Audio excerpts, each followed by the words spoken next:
গুরুদেব বাবার চরণে কোটি কোটি প্রণাম। সব ভক্তবৃন্দের চরণে আমার কোটি কোটি প্রণাম জানাই। আমি বলছিলাম, আমাদের গুরু বাবা যখন এসেছিলেন ভুবনেশ্বরে আমরা থাকাকালীন, বাবা পুরী ধন্দান মহোৎসবে আসার আগে আমাদের বাড়িতে 3 দিন ছিলেন। তো সেই সময় একদিনের কথা, উম আমাদের বাবা বললেন যে তোমরা আমি যে কার্ডটা বিলি করব সেটা তোমরা ভালো করে এখানে বানাও। তো আমার হাজবেন্ডকে উনি এটা এই ডিউটিটা দিয়েছিলেন, আদেশ করেছিলেন।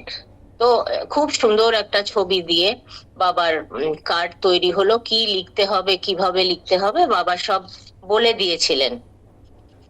এবং বাবা বলে দিয়েছিলেন যেরকম কার্ডে আপনারা তো সকলেই জানেন যা লেখা থাকে, যে বাবা ফল খান না, দুধ খান না, বাবার কোনো কামনা নেই, বাসনা নেই, রোগ নেই, শোক নেই, এইসব। এইগুলোতে মানুষ যারা বাবাকে জানে না তারা জানবে, দেখবে, এবং বাবার এই ছবি তারা যদি দেখে তাহলে বাবার ছবি বাড়িতে রাখলে সকলের মঙ্গল হবে, এই ভেবেই বাবা এটা করে গেছেন। তো সেই কার্ড তো তৈরি হবে এবং খুব সুন্দরভাবে হয়েছিল। একদিকে বাবার মানে ওড়িয়ায় লেখা আর একদিকে ইংলিশে লেখা।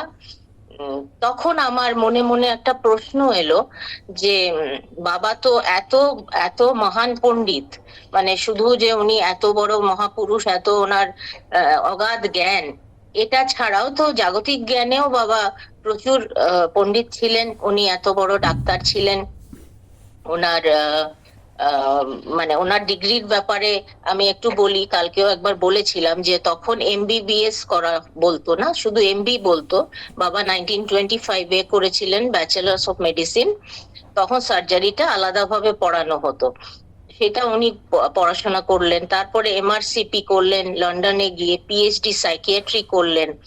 এবং যেই সময় করেছেন প্রায় 100 বছর আগের কথা, সেই সময় এতটা উচ্চ শিক্ষা করা খুবই অতি দুর্লভ ব্যাপার ছিল।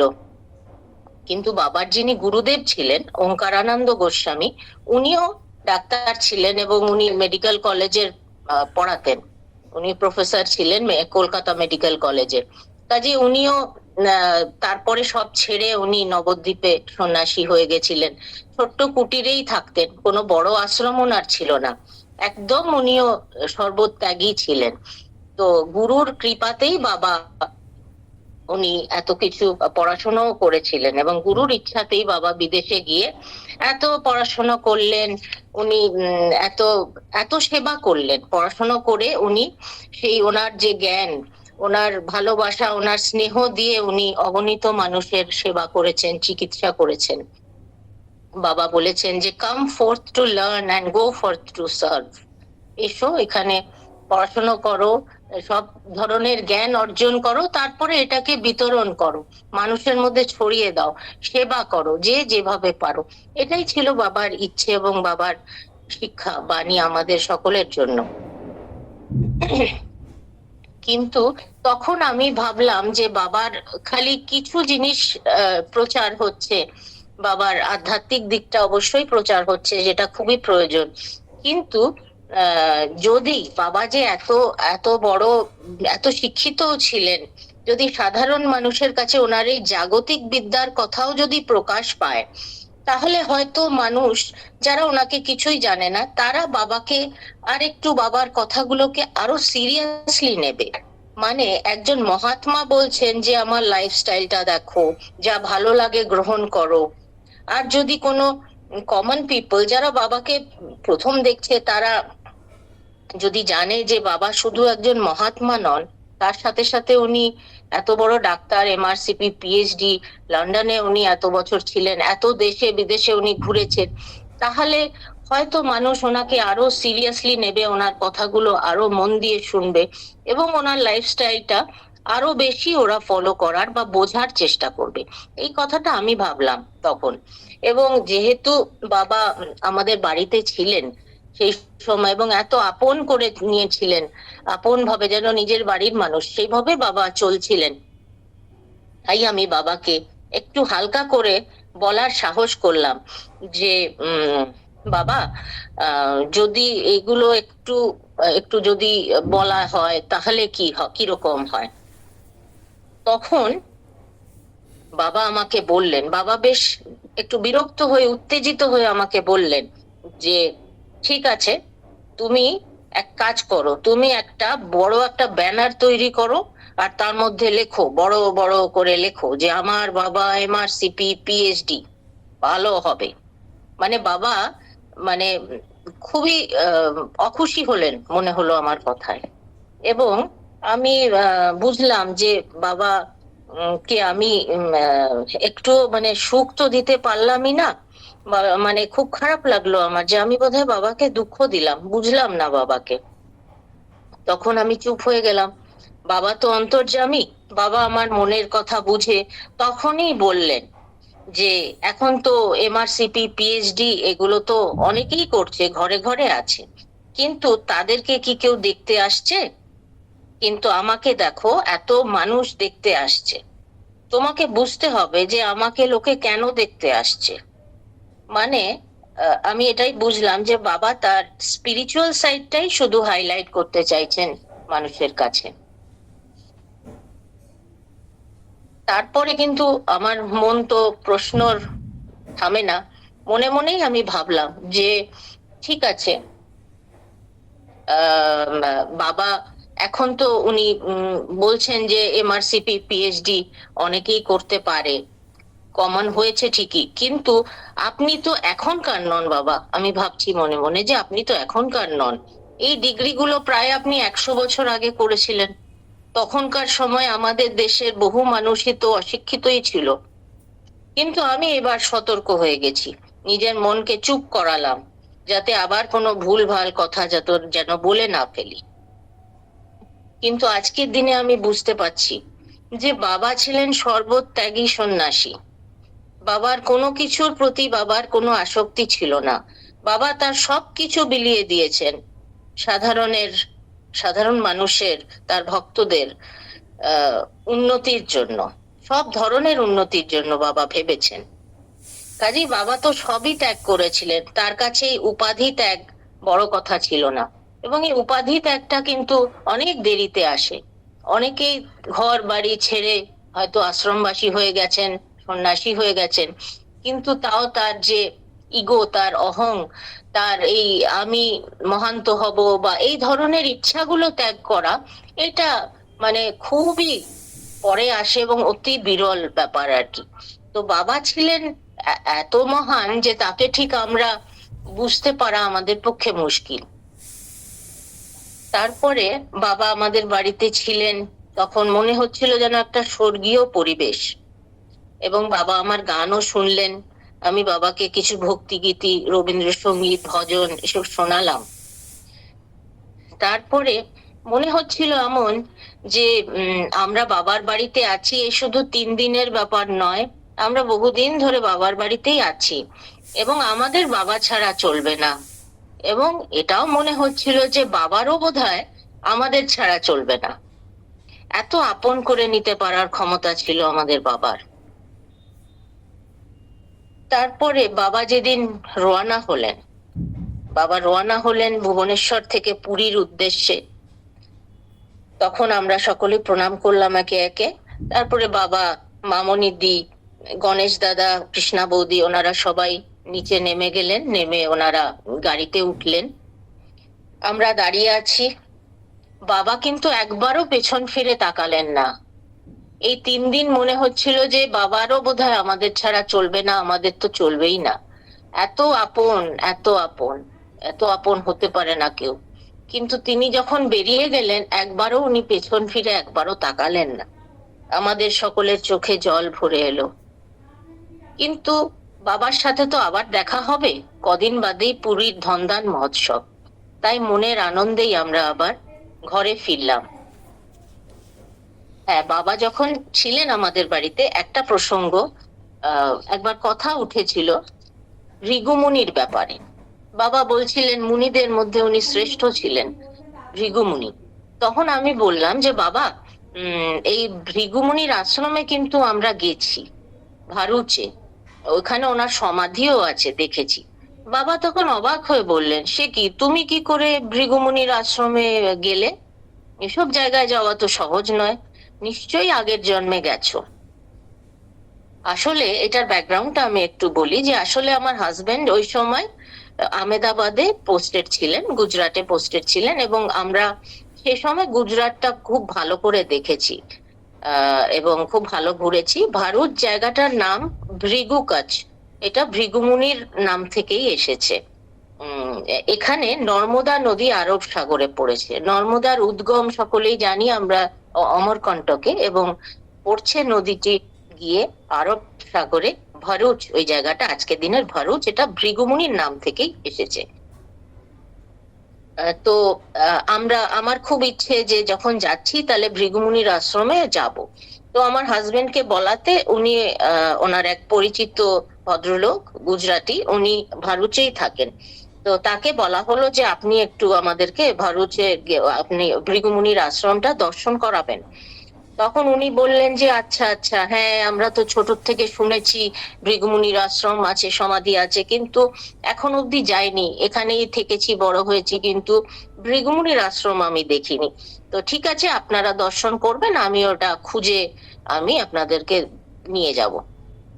তারপরে ভদ্রলোক নাকি সকাল থেকে খুঁজে খুঁজে বিকেল হয়ে গেল, তারপরে উনি খুঁজে পেলেন কোথায় আশ্রম। তারপরে আমরা গেলাম, পরদিন উনি আমাদেরকে দর্শন করালেন এবং বললেন যে আপনাদের জন্যই আমারও আজকে এত বছরে আমারও দর্শন হলো। কাজে এইসব জায়গায় ওখানে পাশের বাড়িতেই যে থাকে সেও হয়তো সব দর্শন করেননি। এইগুলোতে সহজে যাওয়া যায় না। বাবা এটা বললেন, আমাদের খুবই আনন্দ হলো, তৃপ্তি হলো, যে বাবা বললেন ওখানে কিভাবে পৌঁছালে, নিশ্চয়ই পূর্বজন্মের সংস্কার ছিল, আগেও তুমি গেছো। এই কথাটা বাবা ভুবনেশ্বরে বসে বলেছিলেন। এবারে আমি আসছি যে বাবা পরের বছর 2017 সালের ডিসেম্বরে আবার পুরীর ধনদান মহোৎসব হবে, তখনও আমরা ভুবনেশ্বরেই আছি। তো বাবা তো সেবার আর ভুবনেশ্বর হয়ে মানে বাই রোড যাননি, বাবা ডাইরেক্ট গেছেন, তো বাবা পুরীতেই পৌঁছে গেছেন। তখন আমরা খবর নিলাম যে খবর পেলাম যে বাবা একদিন এর মধ্যেই আসছেন, ভুবনেশ্বরে আসছেন। বাবার এক বিশেষ ভক্ত আসছেন লন্ডন থেকে, বাবার এক ভক্ত লন্ডন থেকে আসছেন, তাই বাবা হীরামনদা ওনাকে রিসিভ করার জন্য এয়ারপোর্টে আসছেন। তো এই খবরটা পাওয়া মাত্র তো আমরা ছুটলাম, গিয়ে আমরা এয়ারপোর্টে পৌঁছলাম ওই টাইমটা জেনে, এবং তার কিছুক্ষণ বাদেই বাবা হীরামনদাও এলেন, এবং আমরা ওখানে ওয়েট করছি যে বাবার ভক্ত, একজন বিশিষ্ট ভক্ত আসছেন। তারপরে শুনলাম যে উনি বাবার মাসি। তো আমি ভাবলাম যে নিশ্চয়ই কোনো বাবার মাসি লন্ডনে, হয়তো বাবার তো অনেক বছর ছিলেন বাইরে, কেউ হবেন বিশেষ কেউ ভক্ত, কোনো বয়স্ক কেউ হবেন হয়তো মাসি। তারপরে যখন ফ্লাইটটা যখন ল্যান্ড করলো, দেখলাম যে আমাদের আজকে সকলের স্নেহধন্যা শর্মিলা, ডক্টর শর্মিলা এলো ওর ছোট্ট মেয়েকে নিয়ে, ওই বেবি স্লিং এ করে, বেবি ক্যারিয়ার যেগুলো সেটাতে করে মেয়েকে নিয়ে ও এলো। এবং আমরা তো অবাক যে এত অল্প বয়সী একজন বাবার মাসি, আর এত সুন্দর ব্যবহার, এত কিছু দেখে আমরা প্রথম সেবার মাসিকে দেখলাম, বাবার মাসিকে। এবং আমরা তারপরে এলাম, মানে বাবা সবাইকে নিয়ে, হীরামনদা, বাবা, শর্মিলা ওর মেয়ে গাড়িতে উঠলো, এবং আমরা আমাদের গাড়িতে ফলো করতে করতে আসছি। সেদিন আমার খুব ইচ্ছে ছিল যে কিছুক্ষণের জন্য যদি বাবা ওনার এই বিশেষ ভক্তদের নিয়ে আমাদের বাড়িতে একটু পদধূলি দেন, কিন্তু সেদিন বাবা আর আসতে পারেননি, কারণ বাবার তো অনেক কাজ ছিল, সামনেই এত বড় মহোৎসব, আর পুরীতে অনেকে বাবার জন্য অপেক্ষাও করছিল, তাই সেবার আর আমার ইচ্ছে পূরণ হয়নি। দুই একদিন বাদে আমরা এখান থেকে ভুবনেশ্বর থেকে পুরীতে গেলাম। ওটা হচ্ছে মোটামুটি ইয়ে ড্রাইভ, ড্রাইভ হচ্ছে 1 hour 10 minutes মতো। তো আমরা পুরী পৌঁছলাম, গিয়ে সেদিন দেখি যে সেদিন দেখি যে হীরামনদা আর রিঙ্কুও রয়েছে, এবং ঠিক আছে, ওনাদের সাথে অনেক কথা টথা হলো। রিঙ্কুর সাথে বিশেষভাবে প্রথমে কথা হলো। রিঙ্কু বলল যে ওদের জীবনে বাবার কৃপার কি আশ্চর্য প্রভাব, সেগুলো কিছু বলল এবং ওদের অনুভূতির কথা বলল। মন ভরে গেল শুনে। ভক্তের মুখে সত্যি ভগবানের কথা, গুরু কথা প্রসঙ্গের মাধুর্যের তুলনা হয় না। তারপরে হীরামনদাকে দেখলাম যে তার একটাই ধ্যান জ্ঞান। দাদা সবসময় খালি গুরু সেবা কিভাবে করতে হবে সেই দিকেই ওনার চিন্তা। কিভাবে আরেকটু সেবা করবেন, কিভাবে গুরুকে আরেকটু সুখ দেবেন, সেদিকেই ওনার সর্বক্ষণের চেষ্টা। একটা ঘটনা মনে পড়ছে যে পুরী উৎসবে ভক্তদের প্রসাদের প্লেটগুলো ডাস্টবিনে ফেলা হচ্ছে এবং সকলেই ফেলছেন, এবং কিছুক্ষণ বাদে ডাস্টবিনটা পুরো ভরে গেছে। এবং ভক্তরা তাদের প্লেট ওর উপরেই ফেলছেন। বেশিরভাগ প্লেটই ডাস্টবিন থেকে মেঝেতে পড়ে যাচ্ছে। তখন অনেকেই তো এটা লক্ষ্য করেছেন, কিন্তু হীরামনদা যেই দেখলেন, হীরামনদা একদম ছুটে গিয়ে ওই ডাস্টবিনে হাত ঢুকিয়ে উচ্ছিষ্ট প্লেটগুলোকে চেপে দিলেন এবং মেঝেতে পড়ে থাকা সব প্লেটগুলো ডাস্টবিনে ঢুকিয়ে দিলেন। তারপর ডাস্টবিনে অনেকটাই আবার জায়গাও খালি হলো, দেখলাম আরো প্লেট ফেলা যাবে। আমি তো অবাক, যে বুঝলাম যে ইনি হচ্ছেন উত্তম কোটির ভক্ত। ইনি গুরু সেবার জন্য যে কোনো কাজ অবিচারে করতে উনি প্রস্তুত। তখন বুঝলাম যে এইসব মহোৎসবে যদি কেউ যোগদান করতে পারি আমরা, তাহলে গুরু দর্শন তো হচ্ছিলই, গুরু দর্শন হচ্ছে এবং তার সাথে সাথে এই রকম ভক্ত দর্শনও হবে এবং ভক্ত সঙ্গও হবে। এটা দেখে বড় ভালো লাগলো, মানে যে এইসব উৎসবে আসার মাহাত্ম্য তুলনা হয় না। সেদিন ছিলেন বাবলু ভট্টাচার্য দাদা ও বৌদি। ওনারাও বাবার অনেক পুরনো ভক্ত এবং ওনাদের মনে ভুবনেশ্বর দর্শনের খুব ইচ্ছে ছিল। ওনাদের অনেক দিনের ইচ্ছে যে ভুবনেশ্বর, লিঙ্গরাজ ইত্যাদি মন্দির ওনারা দর্শন করবেন, কিন্তু হয়ে ওঠেনি। তো বাবা তো সবই বোঝেন। আমরা সেদিন যখন বাবার দর্শন করে টোরে আমরা আবার ফিরবো, ভুবনেশ্বরের জন্য আসবো, তখন বাবাকে বললাম, বাবা আমরা তাহলে আজকে আসি। তখন বাবা বাবলুদা এবং বৌদিকে বললেন যে যাও তোমরা ওদের সাথে চলে যাও, ওরা ভুবনেশ্বর তোমাদের দর্শন করিয়ে দেবে। তখন তো দাদা বৌদি ওনারা একটু অস্বস্তি পাচ্ছেন, কারণ ওই দিনই ওনাদের সাথে আমাদের প্রথম আলাপ হয়েছিল এবং সেদিন ওনারা ভাবছেন যে ঠিক আছে বাবা আরেকদিন হবে এসব বলছেন, কিন্তু বাবা বললেন যাও ওরা দেখিয়ে দেবে তোমাদেরকে। তখন ওনারা এলেন এবং সেই দিন রাত্রে আমাদের বাড়িতে বাবলুদা বৌদি এলেন এবং পরদিন আমি একটা অটো রিজার্ভ করে দাদা বৌদিকে দেখালাম লিঙ্গরাজ মন্দির। লিঙ্গরাজ মন্দির হচ্ছে হরিহর লিঙ্গ। লিঙ্গরাজ মন্দির দেখালাম, কেদার গৌরী মুক্তেশ্বর, সিদ্ধেশ্বর, ইস্কন মন্দির, সাই বাবার মন্দির, ভুবনেশ্বর মেন মার্কেট ইত্যাদি যা যা দর্শনীয় সবই দর্শন করালাম। বিশেষভাবে লিঙ্গরাজ মন্দিরে সেদিন আমরা প্রসাদও পেয়েছিলাম, মধ্যাহ্নকালীন প্রসাদ। সেটা সবসময় পাওয়া যায় না, ঠিক একটু সময়ের জন্যই ওরা এটা দেয়। তো দাদা আবার বললেন যে না উনি একবারই ভাত খান দিনে, এখানে আবার অন্ন প্রসাদ উনি নেবেন না। তখন আমাদের তো ইচ্ছে ছিল, বৌদি বলল যে না না এইসব জিনিসগুলোকে ছাড়তে নেই, এইসব বিশেষ জায়গায় এলে এটা প্রসাদ পেতে হয়, পাওয়া উচিত। তখন দাদা বৌদি আমরা সবাই আবার প্রসাদ পেলাম। পেয়ে তারপরে আমরা বাকি সব দর্শন করে আমরা ওনাদেরকে রেল স্টেশনে, ভুবনেশ্বর রেল স্টেশনে ড্রপ করালাম।